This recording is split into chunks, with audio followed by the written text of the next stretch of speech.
നമസ്കാരം. Raf talk ഫുട്ബോളിലേക്ക് എവർക്കും സ്വാഗതം. മമതാ ബാനർജി ലിയോ മെസ്സിയോട് ആത്മാർത്ഥമായിട്ട് മാപ്പ് പറഞ്ഞിരിക്കുകയാണ്. ഇന്ന് കൊൽക്കത്തയിൽ ഉണ്ടായിട്ടുള്ള സംഭവ വികാസങ്ങൾ നിങ്ങളെല്ലാവരും അറിഞ്ഞു കാണുമല്ലോ. നമ്മളതിൻ്റെ ഒരു വീഡിയോ ഓൾറെഡി ചെയ്തിട്ടുണ്ട്. സാൾട്ട് ലേക്ക് സ്റ്റേഡിയത്തിൽ ഗോഡ് ടൂർ ഓഫ് ഇന്ത്യയുടെ ഭാഗമായിട്ട് ലിയോ മെസ്സിയെ കാണാൻ വേണ്ടി 10,000-കണക്കിന് ആളുകൾ തടിച്ചുകൂടിയിരുന്നു.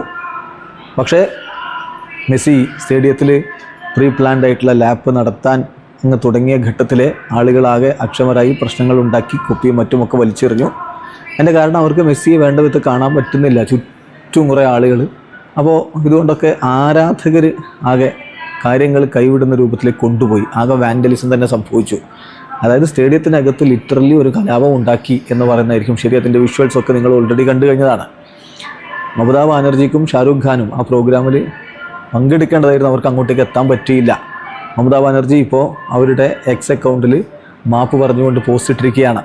അവർ പറയുന്നത് ഇത് വലിയ നിരാശ ഉണ്ടാക്കുന്ന കാര്യമാണ്, വല്ലാത്തൊരു മിസ്മാനേജ്മെൻറ്റാണ്. ഞാൻ അങ്ങോട്ടേക്ക് പ്രോഗ്രാമിൽ പങ്കെടുക്കാൻ വേണ്ടി വന്നുകൊണ്ടിരിക്കുകയായിരുന്നു, അപ്പോഴാണ് ഈ വിവരം അറിയുന്നത്. എന്തായാലും ഇതുമായി ബന്ധപ്പെട്ട് ഒരു എൻക്വയറി കൂടി അവർ പ്രഖ്യാപിച്ചിട്ടുണ്ട്. അപ്പോൾ ബംഗാൾ CM മമതാ ബാനർജിയുടെ ആ ഒരു മാപ്പിലേക്ക് നമ്മളൊന്ന് പോവുകയാണ്. അതിൽ അവർ കുറിക്കുന്നത് ഇങ്ങനെയാണ്: I sincerely apologize to Lionel Messi. അതുപോലെ തന്നെ എല്ലാ സ്പോർട്സ് ലവേഴ്സിനോടും ആരാധകരോടും ഞാൻ മാപ്പ് പറയുകയാണ്.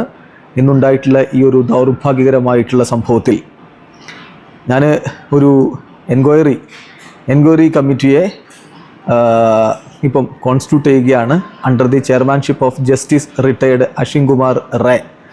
അതോടൊപ്പം തന്നെ ചീഫ് സെക്രട്ടറി, പിന്നെ additional chief secretary, home and hill affairs department as members, ഇവരെ മെമ്പേഴ്സാക്കി കൂടി വെച്ചിട്ട് ഒരു എൻക്വയറി കമ്മിറ്റി ഉണ്ടാക്കിയാണ് വിവരങ്ങൾ ഡീപ്പായിട്ട് അന്വേഷിക്കുന്നതിന് വേണ്ടിയിട്ട്. ഈ കമ്മിറ്റി ഡീറ്റെയിൽഡ് ആയിട്ടുള്ള എൻക്വയറി നടത്തും ഈ ഒരു ഇൻസിഡൻറ്റിൽ. എന്നിട്ട് ആരാണ് ഉത്തരവാദികൾ എന്നുള്ളത് കണ്ടെത്തും. എന്നിട്ട് ഭാവിയിലേക്ക് ഇത്തരം സംഭവങ്ങൾ ഇല്ലാതിരിക്കാനുള്ള റെക്കമെൻഡേഷൻസ് തീർച്ചയായിട്ടും എടുക്കുകയും ചെയ്യും. Once again I extend my heartfelt apologies to all sports lovers എന്നവർ പറയുന്നത്. അതോടൊപ്പം തന്നെ അവർ ഇതിൽ കുറിക്കുന്നൊരു കാര്യമുണ്ട്: ഞാൻ വളരെയധികം ഡിസ്റ്റർബ്ഡ് ആണ്, ഷോക്ക്ഡ് ആണ്.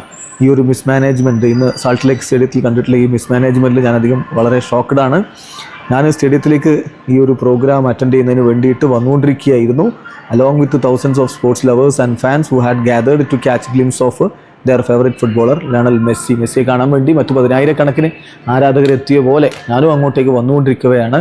ഈ വളരെ ഷോക്കിംഗ് ആയിട്ടുള്ള ന്യൂസ് ഞാൻ അറിഞ്ഞത് എന്നുകൂടി മമതാ ബാനർജി കുറിക്കുന്നുണ്ട്. ഏതായാലും അവരിപ്പോൾ മാപ്പറിയിച്ചിരിക്കുകയാണ്. പക്ഷേ നമുക്കറിയാമല്ലോ, ഇത് വലിയ നാണക്കേട് ബംഗാൾ സംസ്ഥാനത്തിന് മാത്രമല്ല, ഇന്ത്യൻ കായിക രംഗത്തിന് തന്നെ ഉണ്ടാക്കുന്ന ഒന്നാണ്.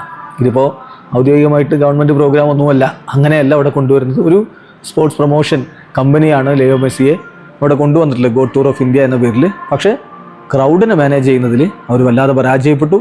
അതിൻ്റെ തിക്തഫലമാണ് ഇപ്പോൾ അനുഭവിച്ചിരിക്കുന്നത്. വീഡിയോ അവസാനിക്കുന്നു. ഫുട്ബോൾ ലോകത്തെ കൂടുതൽ വിശേഷങ്ങളുമായി റാഫ് ടോക്സ് എത്താം.